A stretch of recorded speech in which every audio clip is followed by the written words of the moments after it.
మార్చి 31 లోపు ఇంటి పన్ను వసూలు చేయాలని పంచాయతీ కార్యదర్శులకు, సిబ్బందికి ఎంపీడీఓ శ్రీనివాసరెడ్డి దిశానిర్దేశం చేశారు. వింజమూరులోని మండల ప్రజా పరిషత్ కార్యాలయంలో పంచాయతీ కార్యదర్శులకు పలు సూచనలు, సలహాలను ఇచ్చారు. ఈ సందర్భంగా ఆయన మాట్లాడుతూ, స్వర్ణ పంచాయతీ పోర్టల్ నందు పన్నులు చెల్లించే వెసులుబాటును రాష్ట్ర ప్రభుత్వం తీసుకొచ్చిందని, ప్రజలు నేరుగా స్వర్ణ పంచాయతీ పోర్టల్లో పన్నులు చెల్లించవచ్చని స్పెషల్ డ్రైవ్ ద్వారా ప్రజల్లో అవగాహన కల్పిస్తున్నామని తెలిపారు. ఇంటి పన్నుల వసూలులో నిర్లక్ష్యం వహించరాదని, పంచాయతీరాజ్ ఇచ్చిన టార్గెట్ ను నిర్ణీత గడువులోపు పూర్తి చేయాలని ఆయన తెలియజేశారు. 100% పన్నులు వసూలు చేయగలిగినప్పుడే మండలాభివృద్ధి, పంచాయతీ అభివృద్ధి సక్రమంగా జరుగుతాయని పేర్కొన్నారు. ఈ కార్యక్రమంలో డిప్యూటీ ఎంపీడీఓ రామారావు, పంచాయతీ కార్యదర్శులు, గ్రామ పంచాయతీ సిబ్బంది తదితరులు పాల్గొన్నారు.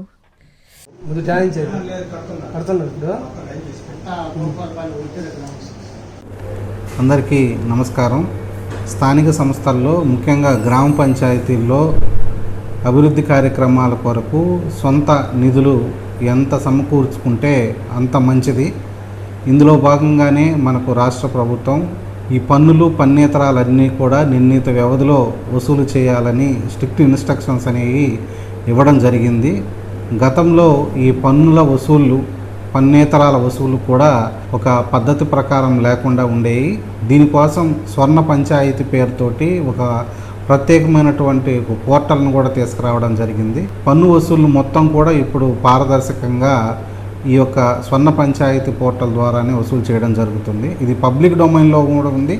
పబ్లిక్ నేరుగా వాళ్ళు మొబైల్ నుంచి కూడా ఈ యొక్క ఇంటి పన్నులు చెల్లించుకోవడానికి అవకాశం కల్పించడం జరిగింది. ముఖ్యంగా మనకు మార్చి నెలలో ఉన్నాము. మార్చి 31వ తేదీలోపు పన్నులన్నీ వసూలు కావాలి. ఇందుకోసం మనకు ఒక స్పెషల్ డ్రైవ్ అనేది గ్రామ పంచాయతీల్లో జరుగుతూ ఉంది. కొన్ని ఇళ్ళకి ప్రీవియస్గా అంటే అరియర్ కూడా ఉంది.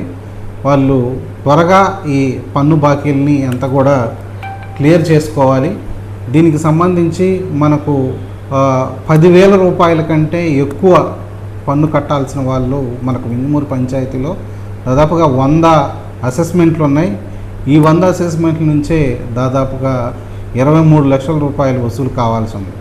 దీంతోపాటు మనకు ఇతర అసెస్మెంట్ల నుంచి ఇంకా ఒక 70 లక్షలు వసూలు కావాల్సి ఉంది. మనకు బిల్ కలెక్టర్లు, అలాగే పంచాయతీ సెక్రటరీలు ఇళ్లకు వచ్చి పన్ను వసూలు చేస్తున్నారు.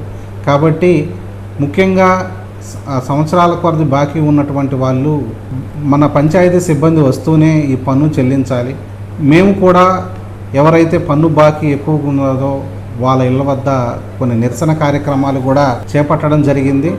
దాన్ని వాళ్ళు చిన్నతనంగా భావించకుండా, పన్ను కట్టకపోవడాన్ని చిన్నతనంగా భావించి మన వైపు నుంచి ఒక బాధ్యత పన్ను చెల్లించడం అనేది. కాబట్టి మన అందరి యొక్క బాధ్యతను మనం నెరవేర్చాలి. అందులో భాగంగానే మనకు స్థానిక సంస్థలకి, ముఖ్యంగా గ్రామ పంచాయతీకి ఉన్నటువంటి బాకీలన్నింటినీ కూడా త్వరగా చెల్లించి గ్రామ పంచాయతీ అభివృద్ధికి తోడ్పడాలని మేము కోరుకుంటున్నాము. Thank you. వైద్య రంగంలో మెట్రోపాలిటన్ నగరాలకు మాత్రమే పరిమితమైన అత్యాధునిక సాంకేతికతను మన ప్రాంతానికి తీసుకొచ్చారు. అందులో మరో ముందడుగే ప్రపంచ స్థాయి రోబోటిక్ సర్జరీ సాంకేతికతను నారాయణ హాస్పిటల్లో ప్రారంభించడం. ఈ అత్యాధునిక రోబోటిక్ సిస్టమ్ ద్వారా హై డెఫినిషన్ 3D విజువలైజేషన్, అత్యంత మిల్లీమీటర్ స్థాయి ఖచ్చితత్వం, అధునాతన రోబోటిక్ ఆర్మ్స్, రోబోటిక్ ప్రతి కదలిక సర్జన్ నియంత్రణలో ఉంటుంది.